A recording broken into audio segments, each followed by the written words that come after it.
What's going on, everyone? Scott here. Welcome back to the channel. So Michigan State basketball plays Ole Miss on Friday night at 7:09 on CBS in the Sweet 16 with a battle to go to the Elite Eight. Now, Ole Miss is coming in with wins over UNC and Iowa State in the first weekend last weekend. They're 24-11 on the year, 10-8, good for sixth place in the SEC. Michigan State coming in off of wins over Bryant and New Mexico last weekend as well. But this is a coaching rematch of that 2019 Final Four where Michigan State did lose to Texas Tech. Chris Beard was the coach there at Texas Tech at the time, obviously. So coaching rematch there. But before we jump into this matchup, if you could, hit that like and subscribe button down there. More Michigan State basketball content on the channel, so make sure to subscribe so you don't miss a video. So Ole Miss is led by Sean Padula, 15 points, 4 rebounds, 4 assists, with almost 2 steals per game on the year, 39% from 3. Jamin Brakefield adds 11 points, 4 rebounds. Malik Dia, 11 points and 6 rebounds for them.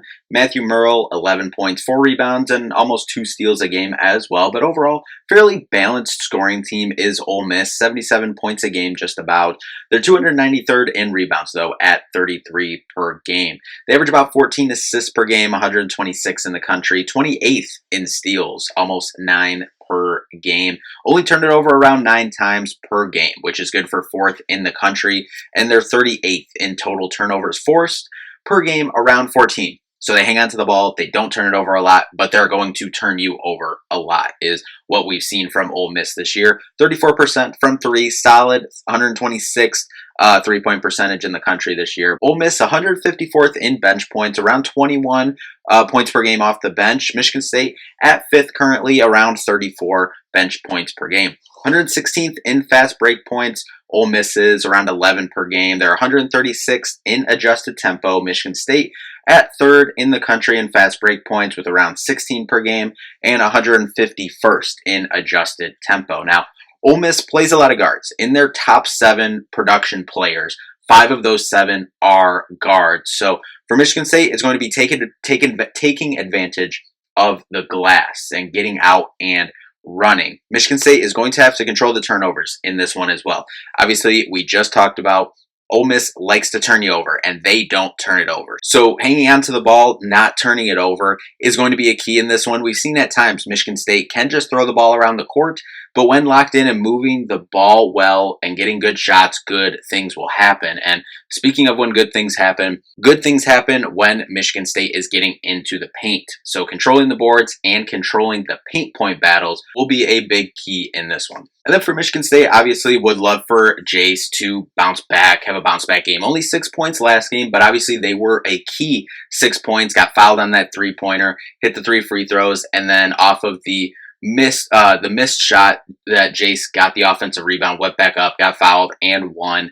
So obviously a key 6 points there to close the game last time, but would love for him to get back into that rhythm in this one, and we'll definitely need him against a really tough Ole Miss team here. And then Jaden Akins came up big in the last game and has in a lot of big moments this year. That's kind of something that have talked about a lot this year in our previews, recaps, is, you know, Michigan State's on a scoring drought. He's kind of the one to calm, steady the waters. Obviously, Jace has grown into that as, you know, the year's gone, and obviously since he's been in the starting lineup, got more opportunities in that space and whatnot. But Jaden Akins has done it all year. He did it last game as well. Picked up the scoring when Jace, who has been the leading scorer for the last month and a half, the go-to guy, Jaden Akins came up, made some shots, and then doing all of his stuff off the ball on defense.